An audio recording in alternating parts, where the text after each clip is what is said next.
Muy buenas tardes tengan ustedes, hermanos de la Iglesia Vida Nueva Neza. Como siempre y es una costumbre, yo les digo que es un privilegio el poder estar aquí, el poder reunirnos. ¿Por qué es un privilegio? Porque es el privilegio que nos da Dios, que ha puesto la disposición en el corazón para estar. Porque si por nosotros fuera, no estaríamos. Pero Dios puso algo en nuestro corazón, en nuestra mente, y estamos aquí. Y si estamos aquí, es para un propósito del Señor en nuestras vidas. No es casualidad que usted y yo estemos aquí, es para un propósito de Dios en nuestras vidas. Y damos gracias a Dios por ello. Y quiero decirles y comentarles que ahora vamos a estar viendo y tratando otro mensaje, el mensaje a la iglesia de Pérgamo. El título de esta predicación es: ¿tienes entre ti a los de la perversa doctrina? Lo repito, tienes entre ti a los de la perversa doctrina. Ahorita vamos a hablar por qué es este título, y vamos a estar viendo la enseñanza que vamos a ver ahora respecto a la iglesia de Pérgamo. Vamos a continuar con el mensaje a las 7 iglesias, a las iglesias de Asia Menor, que vimos que ahora que es Turquía, ¿sí? Hemos ya considerado la iglesia de Éfeso y después la iglesia de Esmirna. Vimos que la iglesia de Éfeso era una iglesia que trabajaba de manera incansable, que era celosa y que sufría bien por causa de Cristo. Pero había dejado su primer amor, lo había abandonado, ponía más énfasis en la iglesia que en el Señor de la iglesia. Ponía más énfasis en lo que hacían que en lo que eran. Y el Señor les hace una reprimenda y les dice en amor y misericordia que se arrepintieran. No se arrepintieron y esta iglesia pereció, se acabó. Solamente quedan ruinas y recuerdos de esta iglesia. Pero en relación a la iglesia de Esmirna, vimos que esta era una iglesia fiel. Y era una iglesia fiel a Cristo en medio del dolor, en medio del sufrimiento, en medio de la aflicción. Y el Señor escribe una carta a la iglesia de Esmirna. Y Él no les dijo, les voy a quitar de sufrir, les voy a quitar, sino les dijo, aguanten, perseveren. Hay un premio para ustedes, una recompensa para ustedes. Y esa iglesia de Esmirna, que soportó, que toleró, que sufrió, que padeció todos los ataques externos que vendían contra ella y todo lo que estaban pasando, el Señor les dice: tengo una gran recompensa para ustedes, porque fueron fieles, perseveraron. Y no hubo ni un reproche para esa iglesia. Yo les decía, qué hermoso que nosotros fuéramos una iglesia como la iglesia de Esmirna. Pero a muchos de nosotros no nos gusta padecer, sufrir. Queremos vivir en la comodidad de nuestro hogar. Queremos hacer lo que nos agrada y gusta. No queremos sacrificar nada. Y esta iglesia vivía no como querían, sino como quería el Señor que vivieran. Y ese sufrimiento que tenían, cuando una persona está pasando situaciones difíciles de cualquier índole por causa de Cristo, déjenme decirles algo, que ese acontecimiento, lo que está pasando, es una gran bendición. Si eso te acerca a Cristo, es una gran bendición. Eso lo veíamos. Y esta iglesia se mantuvo fiel, la iglesia de Esmirna. Y déjeme decirle que es la única iglesia del Asia Menor que actualmente en Turquía todavía existe esa iglesia, la iglesia de Esmirna. La única. Perseveró hasta el final, pero el Señor le dio una recompensa a cada uno de esos fieles. Y hablamos de Policarpo, de ese hombre fiel. Y en esta oportunidad estaremos hablando y considerando el mensaje que Dios le da a Cristo para que se lo haga saber a Juan, y Juan lo mande a las diferentes iglesias, al pastor o al líder de cada iglesia. Y en esta tarde estaremos viendo Apocalipsis, para que vayas buscando en la palabra Apocalipsis capítulo 2, del versículo 12 al versículo 17. Apocalipsis capítulo 2, versículo 12 al 17. Dice ahí en el título el mensaje a la iglesia de Pérgamo. Pero antes de leer la palabra de Dios, vamos a ubicarnos en un contexto para saber quién era la ciudad de Pérgamo, qué era, qué hacían, para que podamos nosotros tener una mayor idea qué es lo que estaba pasando, qué es lo que estaba sucediendo y así poder entender el mensaje que traemos el día de hoy. La ciudad era una ciudad, la ciudad de Pérgamo, una ciudad rica, completamente rica. Era una ciudad grande que estaba situada en una colina y eso les daba seguridad en referencia a los ataques que pudieran tener. Estaba muy cerca de la iglesia de Esmirna y de la iglesia de Éfeso. Era una ciudad económicamente fuerte, financieramente tenía varias industrias como la agricultura, ganadería, comercio, estaban bien. Era una iglesia que estaba bien económicamente. Era un centro intelectual, había mucha gente estudiando ahí, mucha gente brillante en ese lugar, pero en la parte religiosa, ellos tenían varios templos. Pérgamo tenía varios templos, pero ¿qué significa Pérgamo? Pérgamo significa ciudadela, ese es el significado, y de ahí viene la palabra también pergamino. Ahorita les voy a decir por qué pergamino, porque en esa ciudad había una gran biblioteca, aproximadamente de 200,000 pergaminos o tomos o libros, para que lo entienda usted. Competía con la biblioteca más grande del mundo en aquellos tiempos, con la de Alejandría, y entonces Alejandría no quería que fuera más grande la iglesia la biblioteca de Pérgamo, y entonces no les daba el papiro que necesitaban. Entonces en Pérgamo tuvieron la necesidad y ahí fue donde procesaron el pergamino para hacer los escritos. De ahí es donde sale. Esta ciudad tenía varios templos, uno de ellos era el templo del dios Zeus y tenía otros templos dedicados al dios de la medicina, que era Esculapio. En esa escuela de medicina estudió un hombre muy conocido en la medicina de aquella época, pero grandemente conocido. Ese hombre era Galeno. De ahí que desprende que ahora los doctores actualmente se les digan son galenos, para indicar que eran doctores. De ahí desprende de ese nombre, de ese hombre Galeno. Y también en este templo de Esculapio se representaba a través de un símbolo de una serpiente en una rama o en una vara. ¿No han visto las ambulancias del Herún cómo tienen una serpiente? Y en muchas partes que son médicas hay un símbolo de serpiente. De ahí proviene. Fíjense cómo la influencia, desde ahí proviene ese símbolo de la serpiente. Lo usan muchos actualmente. Y mucha gente se preparaba ahí intelectualmente en esas escuelas. Era impresionante. Su comercio era fuerte, su centro intelectual era grande, un gran centro de estudio, o sea, era una gran ciudad. Pero había algo, era una ciudad pagana, era una ciudad idólatra, era una ciudad inmoral, al punto de que en toda Asia Menor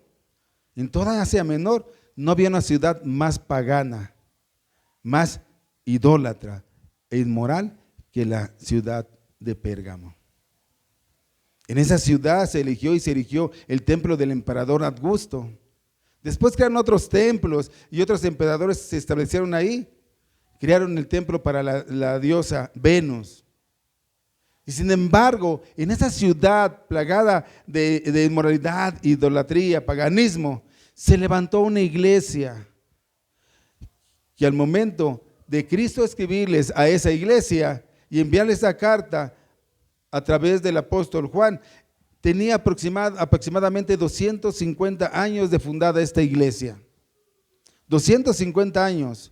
Se cree que fueron judíos que fueron esparcidos y llegaron de Éfeso. No se sabe cuándo inició realmente esta iglesia. No se sabe, pero lo que sí se sabe es que ser creyente en la iglesia de Pérgamo, ahí en Pérgamo, en la ciudad, era, y escuche bien esto, era difícil.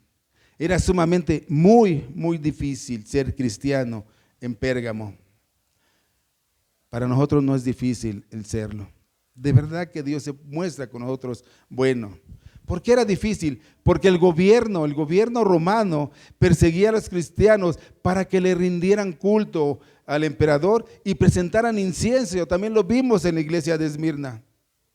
Era llevarlos ante el emperador, y eso era algo que iba en contra de lo que ellos hacían, de lo que ellos creían, y tenían que repetir delante de él esta expresión: César es el Curios. ¿Qué es esto? Que tenían que decir: César es el Señor. Iba en contra de sus enseñanzas. Y basado en esta realidad, Cristo les tiene algo que decir a esta iglesia. Y como hemos visto en las dos primeras cartas, Cristo hace una encomienda. Después Cristo da un saludo, una alabanza, un reproche, un consejo, una advertencia, un llamado y una promesa. Vamos a abrir la palabra de Dios, nos ponemos sobre nuestros pies. Y en ese contexto que les acabo de mencionar, es como se escribe esta carta, como Dios escribe esta carta a Jesucristo. Jesucristo le da al apóstol Juan, y el apóstol Juan la manda a las diferentes iglesias. Puestos sobre nuestros pies, vamos a leer Apocalipsis capítulo 2, del versículo 12 al versículo 17.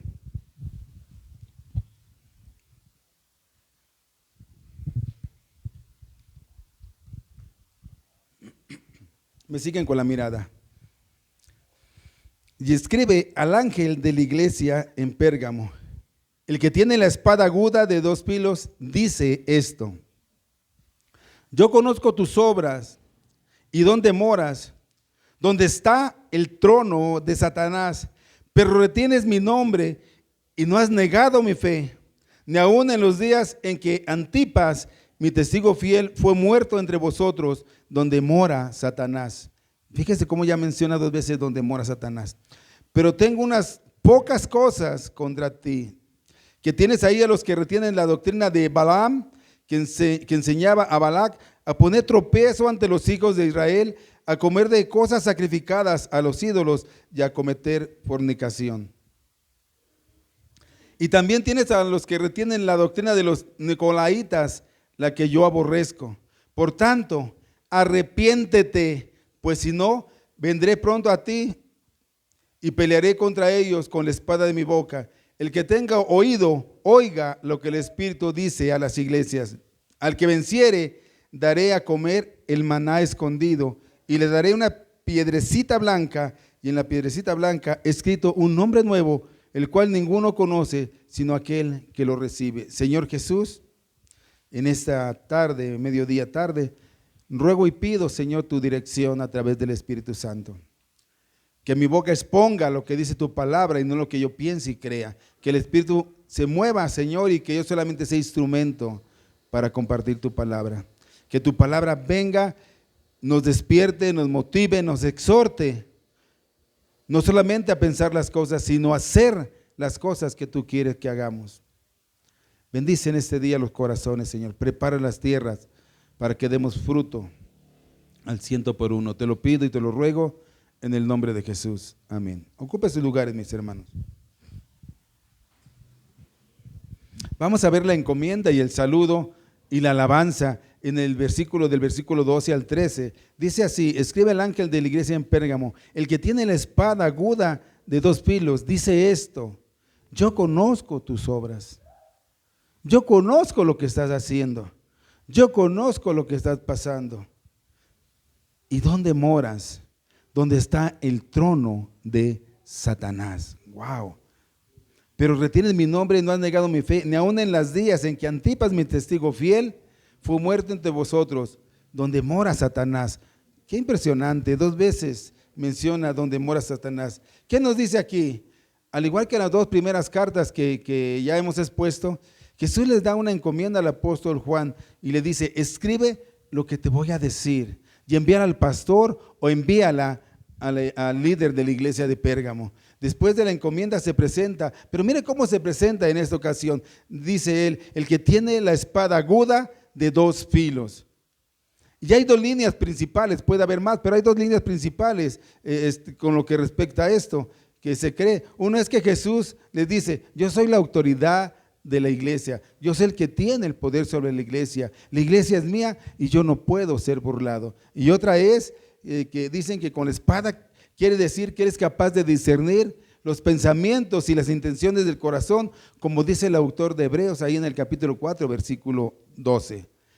que tiene la capacidad de discernir los pensamientos y las intenciones del corazón de todos y cada uno de nosotros. Jesús le está diciendo a la iglesia: yo tengo la autoridad, la capacidad para discernir lo que ustedes piensan, sienten, pero también lo que ustedes hacen. Sea una u otra cosa, yo no sé cuál sea, pero Jesús es la cabeza de la iglesia, la autoridad de la iglesia, y no puede ser burlado. Él dice: yo conozco. Es algo que nos debe de entrar en la cabeza. Tus obras. ¿Qué conoces, Señor? Todo lo que tú haces, todo lo que tú piensas, abiertamente y escondidamente. Pero primero le da una encomienda, segundo se presenta, y ¿qué hace después? Los alaba. Pero antes de alabarles, les dice: yo sé dónde moras, en el templo de Satanás. En muchas maneras, Pérgamo era un fuerte del poder satánico. La influencia satánica era tremenda ahí en Pérgamo. Les dice: tú estás en medio donde hay mucha inmoralidad, mucho paganismo, mucha idolatría. Yo sé que estás ahí, yo reconozco que tú has guardado fielmente mi nombre en medio de donde estás. Nosotros habremos guardado el nombre de Cristo en medio de donde estamos, en medio de una sociedad tan pervertida. Podemos haber guardado el nombre del Señor o habemos caído en esas prácticas paganas del mundo. Dice: has guardado y no has negado tu fe. Has creído en mí incluso cuando las cosas se pusieron difíciles. Antipas dice: cuando fue muerto Antipas, mi testigo fiel. Se dicen los historiadores que Antipas, probablemente un pastor de ahí, fue martirizado. Lucharon en una cazuela como de un becerro de oro y lo prendieron y lo asaron a fuego lento para que negara el nombre. Y dice el Señor: mi testigo fiel se convirtió en un mártir. ¿Por qué? Por la causa de Cristo. ¿Por qué? Por la causa de Cristo. Estuvo dispuesto a entregar todo, a no negar su fe, a creer firmemente en lo que el Señor había hecho en su vida. Y no lo negó, ni aun en las peores circunstancias. Estuvo dispuesto a entregar su vida como Cristo entregó su vida por ti y por mí. Hermanos, nosotros, ¿a qué estamos dispuestos por el amor de Dios? ¿Estamos dispuestos a dejar todo lo que nos agrada a nosotros, pero no le agrada a Dios? ¿O queremos caminar dentro del paganismo, dentro de esa gente mundana, y también caminar en Cristo? No estaríamos guardando lo que el Señor dice en su palabra. Este fue un testigo fiel. Y déjame decirte, cuando yo estaba preparando este tema, yo estaba escuchando un himno. Y dije: qué fidelidad hay en ese himno. Y ese himno, no me quedé ahí, me puse a indagar un poco de dónde venía, quién lo escribió, por qué lo escribió. Y entonces me entero, no sé la historia completa, pero les voy a parafrasear lo que yo entendí. Este himno nos dice que un misionero fue a la India. ¿Y por qué lo menciono? Por la fidelidad, la firmeza, a una costa de las circunstancias difíciles que pasaron. Ese himno dice que un misionero probablemente lo escribió y fue a la India. Y compartió una familia, a unos esposos que tenían 2 hijos. Y ellos creyeron en el Evangelio y empezaron a vivir la vida en Cristo, a dar testimonio, a hablar del Evangelio. Y entonces el jefe de esa tribu los mandó a arrestar, fueron a la plaza, congregaron a todo el pueblo y le dijeron: a ver, se dirigieron al hombre, niegas todo lo que tú crees y practicas, o matamos a tus hijos. Y le estaban apuntando con hachas y con flechas.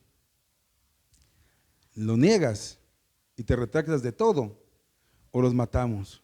Imagínate El hombre, ¿qué ha de haber hecho? ¿Qué ha de haber pensado en esos momentos? ¿Tú qué harías si te dijeran así? ¿Qué harías? O sea, Dios conoce el corazón y no lo podemos negar. ¿Qué haría yo? ¿Qué haríamos? No lo sé. Pero él dijo lo que había escuchado, lo que cantaba fue una realidad en su vida. Por eso tenemos que tener cuidado cuando cantamos, porque decimos te entrego todo, soy todo para ti, y no lo aplicamos en nuestra vida. Pero este hombre sí lo aplicó. ¿Y sabes qué dijo? Volteó a ver a sus hijos y empezó a cantar. Esta melodía es digno que aquí hemos cantado muchas veces. Y él dijo: he decidido seguir a Cristo, he decidido seguir a Cristo, no vuelvo atrás, no vuelvo atrás. Maten a sus hijos, y los mataron. Y le dijeron: tienes la oportunidad de salvar a tu esposa, salvarte tú. Niega lo que tú predicas, lo que dices, lo que piensas, lo que haces. Y él dijo: no vuelvo atrás, no vuelvo atrás. La cruz delante, el mundo atrás. La cruz delante, el mundo atrás, a sus espaldas. No quería saber nada del mundo, sino de Cristo. Y los mataron. Y tú dirías: wow, qué historia tan interesante. Qué historia tan tremenda. Qué fidelidad, qué firmeza. Pero ahí no acabó todo. Ahí no acabó todo. Porque este jefe de la tribu, intrigado el por qué se habían mantenido fieles a pesar de la prueba que pasaron, ¿qué los había hecho no desistir de lo que creían? Empezó a indagar. Y más adelante cuenta el misionero que el jefe y esa tribu se volvieron a Cristo. Imagínate nada más. Dios quiere que tú y yo seamos fieles a Cristo. Y que si en esa fidelidad conlleva dejar nuestros intereses, conlleva dejar muchas cosas que nos agradan, pero que nos estorban para caminar en Cristo, tenemos que permanecer y ser fieles a Cristo. Esto es algo que nos debe de llevar a recapacitar. Esto es algo de lo que estamos hablando aquí. Jesús les decía: yo sé que hay una persecución externa, que quieren que ustedes vayan ante la estatua, al templo, al emperador, y le rindan culto y digan: oh, César, él es el Curios. Pero no, César no es el Señor. Han querido que dobles tus rodillas ante el emperador. Pero ¿sabes qué, iglesia de Pérgamo? No lo has hecho. Y eso me agrada, que no lo has hecho. No lo has hecho. Y si ahí lo dejáramos, diríamos: qué iglesia, wow, no lo hizo. Pero lamentablemente no, continúa. Mira lo que dice el versículo 14 al 15. Pero tengo unas pocas cosas contra ti. ¿Qué tenía? Unas pocas cosas contra ellos.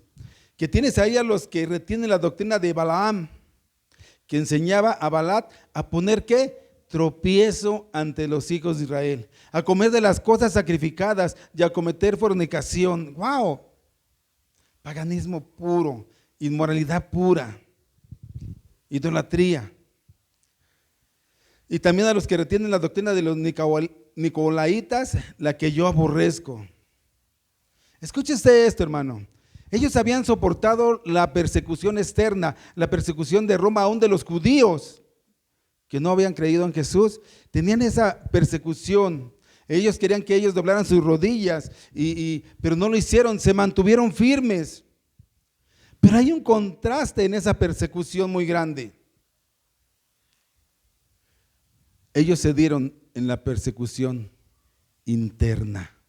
¿Qué es esto, pastor? Le dice Jesús: tú has cedido y tienes ahí a los que mantienen la doctrina de Balaam y a los que mantienen la doctrina de los nicolaitas. Dentro de ti hay personas que están enseñando cosas que no me agradan, prácticas que no me agradan.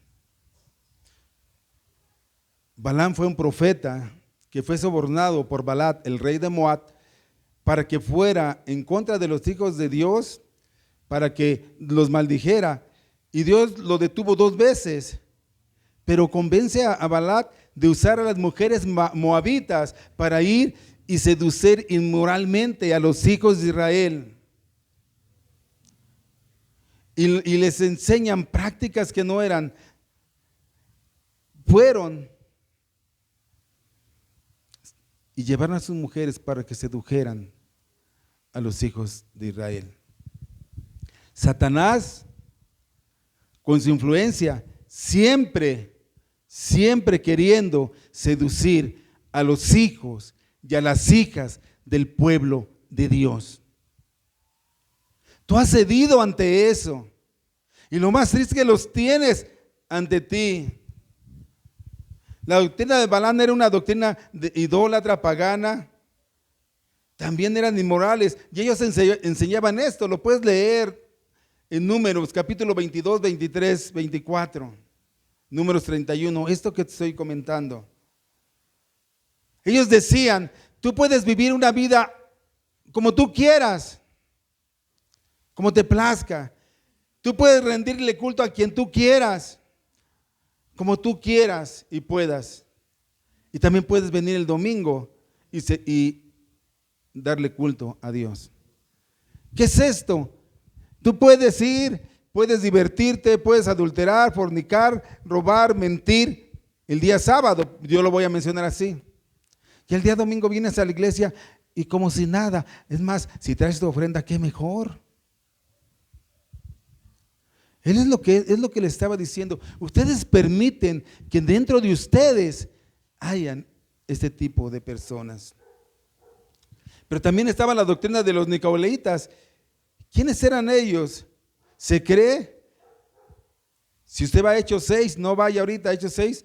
Él fue, ¿quién era Nicolás? Fue uno de los diáconos que se llamó, y se entiende que Nicolás o se desvió del camino y desvirtuó el mensaje, o sus seguidores desvirtuaron el mensaje, porque ellos eran inmorales sexuales.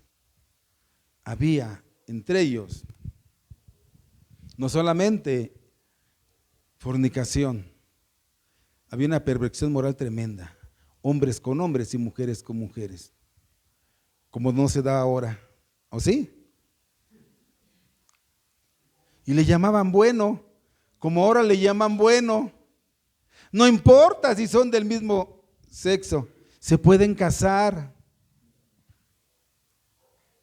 Iglesias donde no les importa que estén aquí. No quiero ser enfático en eso, pero que estén aquí, no tengan disposición de cambiar. Los atienden y no les llaman la atención, no les dicen que está mal, porque lo que les interesa es la ofrenda y nada más. Él dice, en medio de ustedes hay quien está desvirtuando el mensaje, hay quien está practicando cosas que no deben de practicar los hijos de Dios. Habrá dentro de iglesias ahora hermanos que están practicando cosas que Dios no ha dicho o cosas que no le agradan a Dios. La respuesta es sí. Por eso nos alerta el Señor. No permitan. ¿Y qué vamos a hacer? Ahorita les voy a decir qué vamos a hacer. Mira lo que le dice Cristo. Tú has sido firme y no te has rendido a la adoración, ni has doblado rodillas ante el emperador, pero algunos pocos dentro de tu iglesia comenzaron con esos falsos mensajes y esas malas doctrinas. Y el problema aquí fue, este es el problema, este es el énfasis de este mensaje. El problema fue que eran unos pocos, pero la mayoría hizo silencio. No dijo nada, permanecieron callados.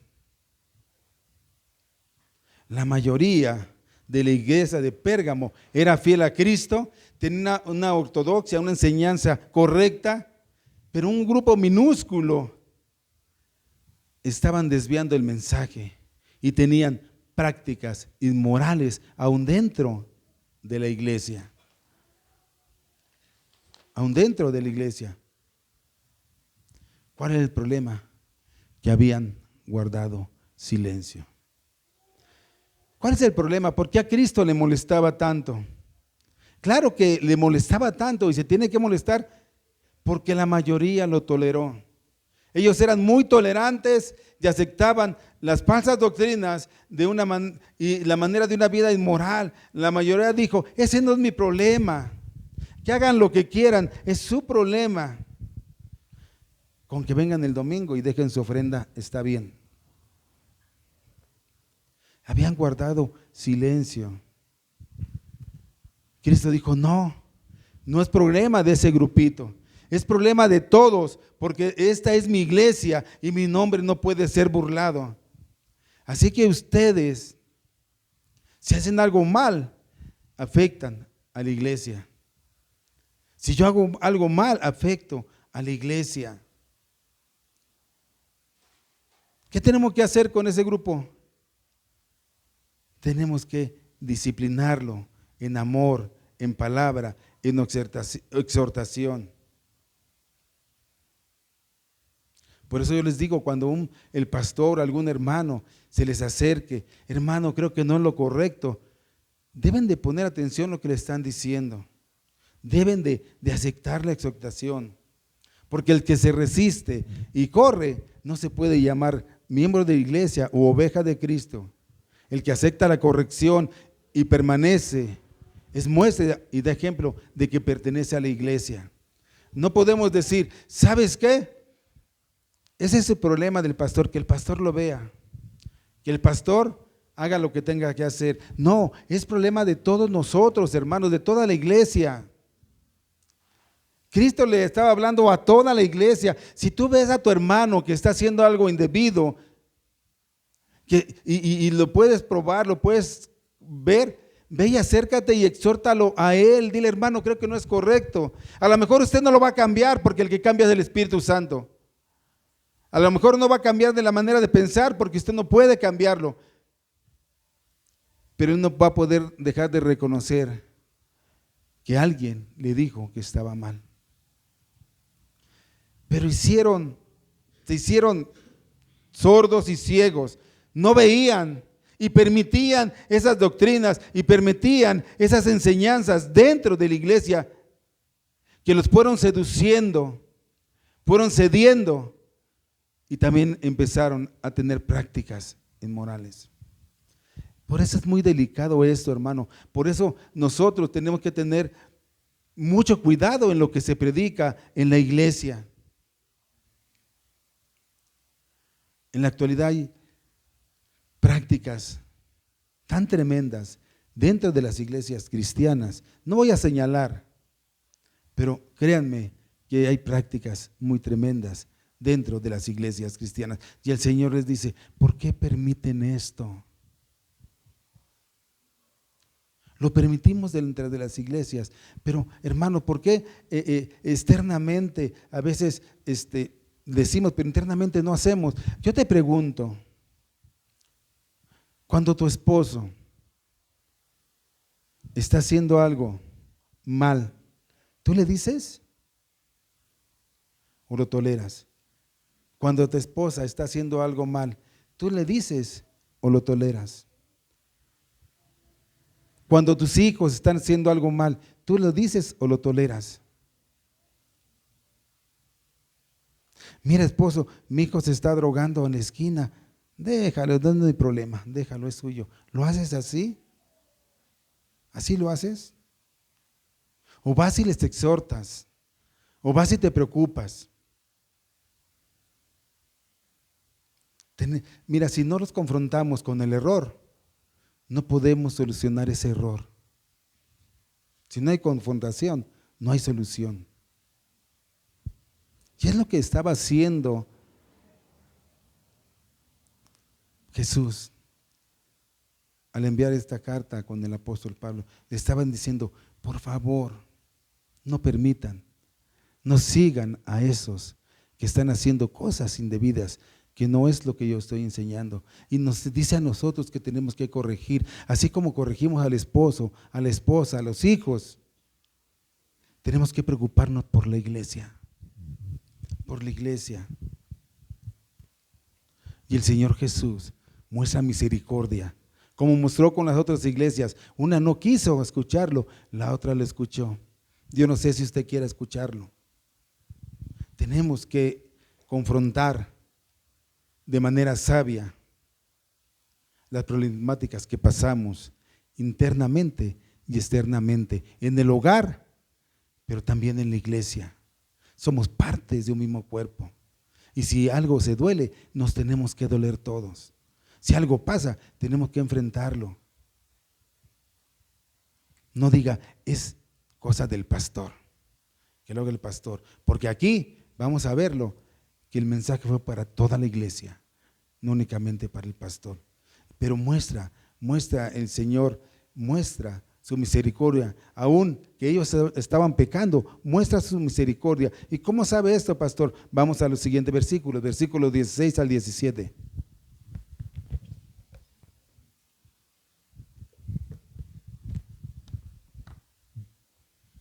Dice así, por tanto, por lo que te dije, por lo que les dije, por lo que escucharon, arrepiéntete. La misericordia de Dios, hablando a nosotros, yo sé que eres pecador, yo sé que eres permitido, yo sé cómo te manejas, yo sé que andas en inmoralidad, yo sé que andas en el mundo pagano, yo sé que andas idolatrando muchas cosas que no soy yo. Pero te digo una cosa, yo quiero tener cuidado de mi iglesia y te digo en esta tarde, arrepiéntete. Pues si no, y viene la advertencia, vendré a ti pronto y pelearé contra ellos con la espada de mi boca.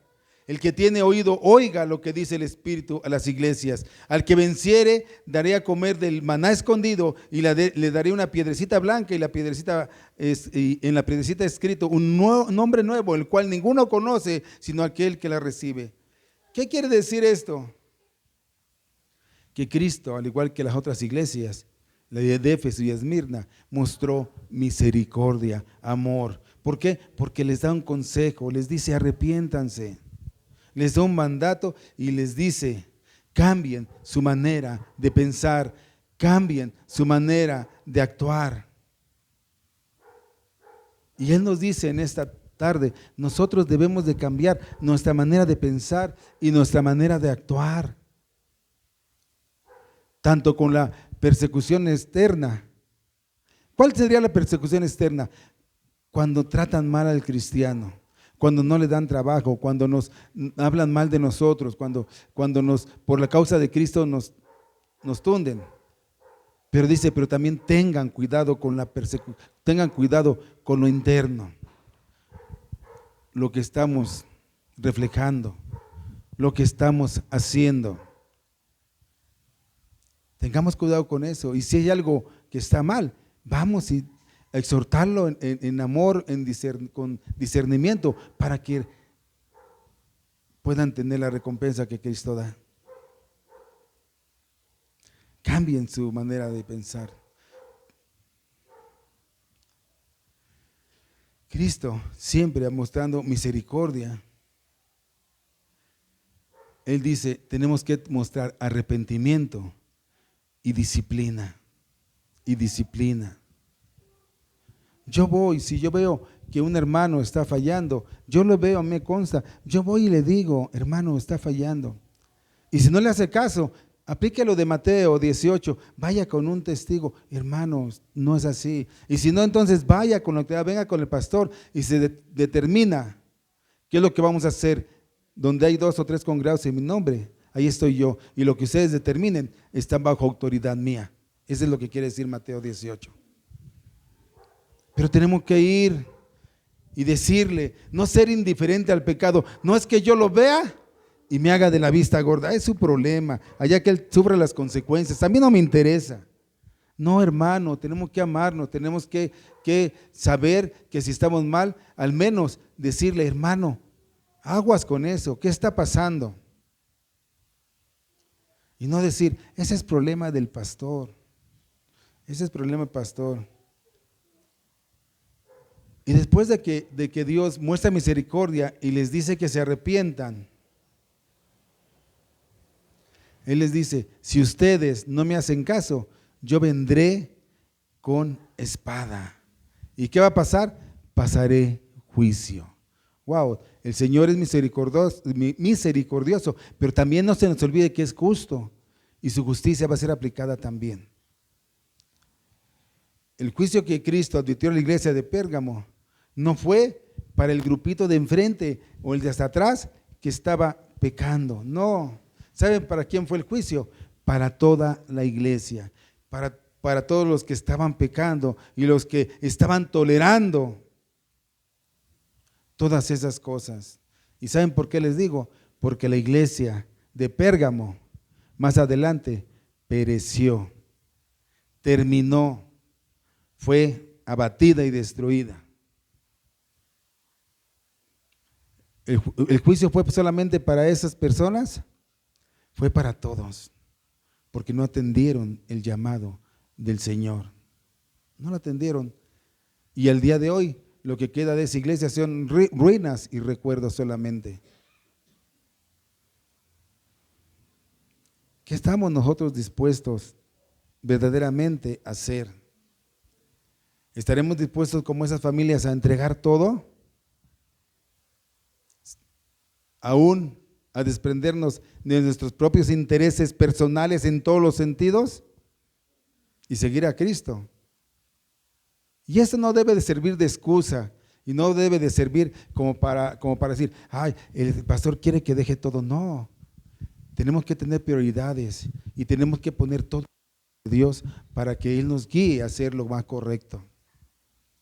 Dios bendice a sus hijos y también los bendice de una forma material y sobrenatural, pero siempre con propósito, siempre con propósito. Y tenemos que verlo así. Él mandó juicio sobre toda la iglesia. ¿Por qué? Porque estaban tolerando todo. Esa iglesia desapareció. Esa iglesia terminó. Por eso ese es el consejo que yo le daba ahorita a los padres, a las esposas, a los hijos, a los hermanos. Si un hermano está en un error, tenemos que confrontarlo y decirle que está en ese error, que Dios nos dé la sabiduría para que ese hermano pueda arrepentirse, ese hermano pueda pedir perdón y ese hermano pueda restaurar su vida. Pero a veces vienen, y les pongo un ejemplo, y voy a decir un nombre por nombrar un nombre, a veces vienen y me dicen así, ¿no? Pastor, tengo un problema, voy a nombrar un nombre por decir, tengo un problema con Raúl. Y vine a verlo usted, porque cree que lo he visto hacer cosas tremendas y cosas grandes. Y tú vienes, yo le digo, tú vienes a verme porque Raúl hizo cosas grandes y tremendas y traes evidencia de su inmoralidad. Y tú no confrontaste a Raúl. Y él a veces me dice, es que ese es su problema, ese es el problema suyo. Ese es el problema suyo. Y le digo, no, también es problema tuyo porque tú eres miembro de la iglesia. Y a veces por eso no quieren ser miembros de la iglesia, porque no quieren una responsabilidad. Pero déjame decirle que entonces él no está haciendo lo que el Señor le dice. Tanto tú como yo, le digo, tenemos la responsabilidad de confrontar a Raúl en su pecado, de llevarlo al arrepentimiento en Cristo y que Cristo restaure su vida, porque es parte de la familia de Dios. Y porque si Raúl está ahorita en pecado, el día de mañana puede ser tú, puedo ser yo. Y qué hermoso y qué bonito que alguien venga y te confronte, te exhorte y tú vuelvas a ese camino.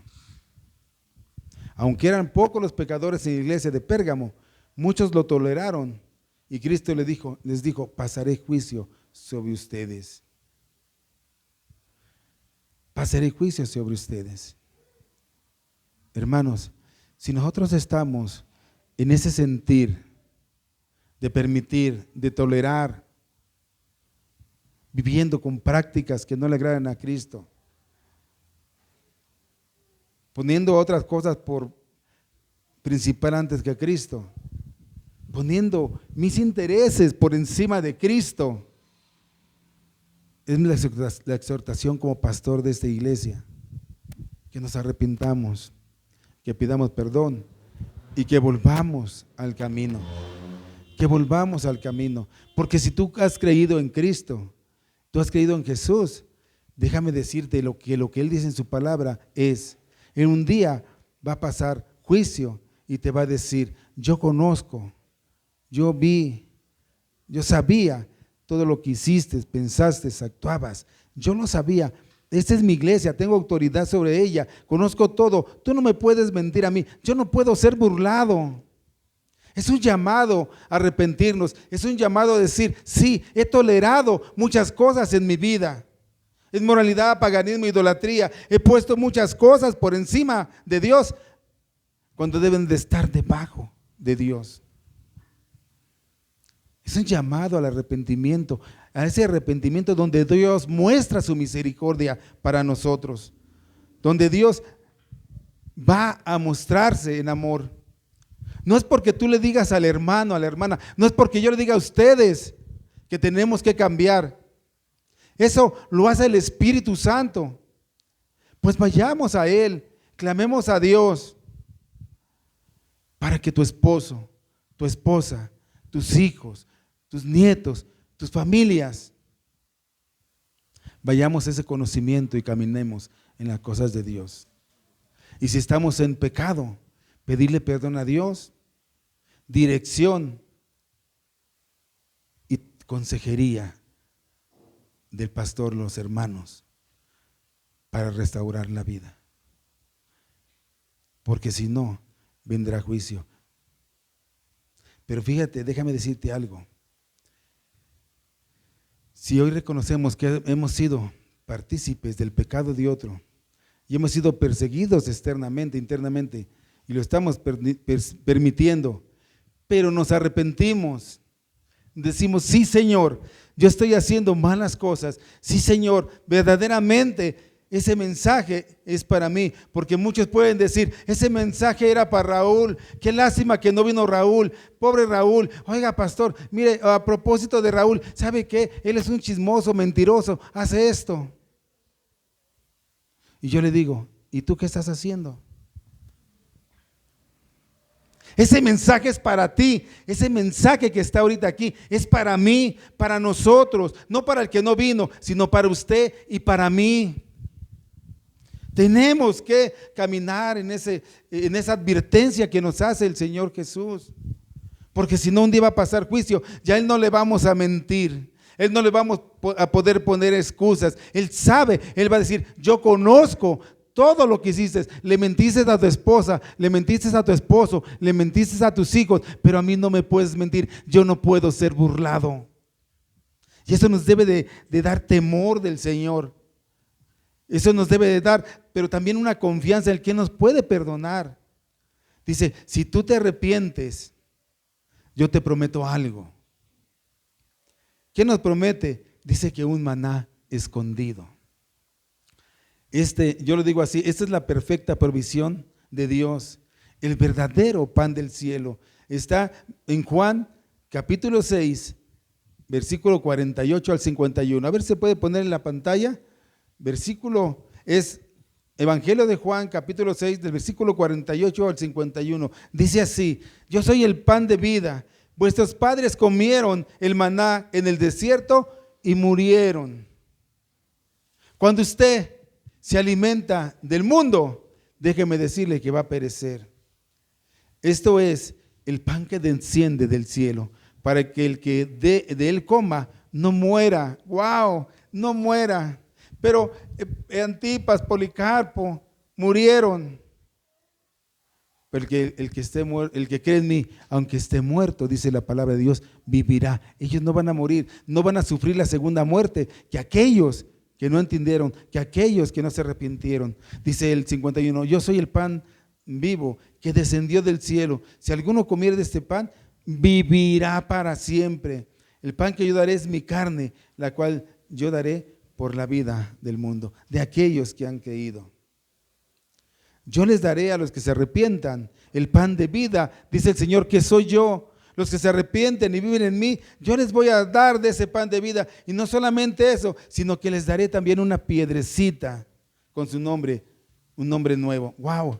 Muchos han especulado qué será eso. Déjame decirte que ciencia cierta, no se sabe qué quiere decir. La gente ha especulado mucho qué significa eso, pero nos da una idea que en la cultura romana de esos tiempos, los que participaban en los juegos y vencían en los juegos públicos, les daban un premio y era una piedra blanca, donde esa piedra blanca les daba grandes beneficios, como por ejemplo, cambiarla por un boleto a un banquete, o una señal de amistad, o una evidencia de ser contado como una señal de descargo en un juicio ante una ley. Jesús puede tener algunos de estos significados en mente, pero al final, ¿qué es esto? Que es una seguridad de bendición. Una idea asociada con el nombre nuevo es simplemente la seguridad que nos da de nuestro destino final. Tu nombre está ahí esperando. Es como tu reservación, tu pase al cielo. A ver, aquí está escrito el nombre de Manuel Silva. Sí, ahí está su mesa y está reservado un lugar para él. Pero nada más hay 3. No, son 4. Bueno, entonces vamos a preocuparnos porque los 4 tengan reservado ese lugar para que un día se junten. Yo decía, cuando leía la historia del himno que les dije,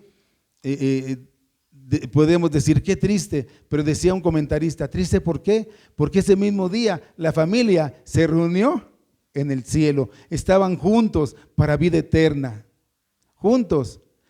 Que eso sea para nosotros, que eso sea para nosotros, que un día estemos juntos, que no falte un lugar, que el Señor nos dé esa piedrecita, esa bendición de seguridad a nosotros, para que un día estemos juntos. Ahorita a lo mejor se te hace algo, dirás, no entiendo, no comprendo qué es esto, pero es una realidad que habla la Biblia, que vamos a tener vida eterna con Él y vamos a estar con Él, los que hemos creído genuinamente. Esta es la recompensa que el Señor nos ha prometido. Yo resumiré de esta manera sencilla para que usted lo entienda. Si usted se arrepiente y le es fiel a Dios, Dios ha prometido que usted vencerá y usted tendrá recompensa y bendición. Pero no espere esa recompensa aquí, sino arriba. Poner nuestros ojos arriba, dice Colosenses. Esa es una realidad. Recuerda, hermanos, y con esto concluyo, la inmoralidad estaba carcomiendo a la iglesia de Pérgamo. Tuvo una persecución interna y terminaron en ruinas, desapareció. ¿Y sabe por qué? Porque cedieron ante esa persecución interna. Yo no sé cuál sea tu persecución interna, pero este es un llamado a que nos arrepentamos y a que caminemos en Cristo. Que no seamos oidores olvidadizos, porque usted y yo tenemos persecución externa y persecución externa. Por eso yo te pregunto, ¿cuáles son algunos de los dioses en tu vida que no te están dejando estar en armonía con Dios? Un gran porcentaje de cristianos y cristianas que se unen a yugo desigual, un gran porcentaje, déjame decirte como el 90%, que se unen a yugo desigual, supuestamente para ganarlos, déjame decirte que ese gran porcentaje termina haciendo las prácticas de ese yugo desigual. Así como cuando estas mujeres moabitas fueron a conquistar a esos hombres de Israel, la mayoría de ellos terminó, si no todos, terminaron adorando a dioses ajenos, comiendo de lo sacrificado y haciendo las prácticas que hacían ellos. Por eso nosotros tenemos una responsabilidad grande, grande, de estar al pendiente de nuestras familias, varones, como cabeza de familia. Tenemos la responsabilidad de guiarlos, de conducirlos, de traerlos, de orar con ellos, para que cuando fueran grandes no se aparten del camino. No se aparten del camino. ¿Cuántos queremos ser como la iglesia de Esmirna y cuántos somos como la iglesia de Pérgamo? Hoy mi ruego y mi súplica es para que usted se decida seguir a Cristo y diga, como es himno que hemos cantado aquí, no vuelvo atrás, no vuelvo atrás. La cruz delante y el mundo atrás de mí, que no miro, que no participo, que no estoy con Él. El que tenga oídos para oír, oiga con atención lo que el Señor ha dicho en esta tarde para su vida y para mi vida. Que Dios les bendiga, mis hermanos.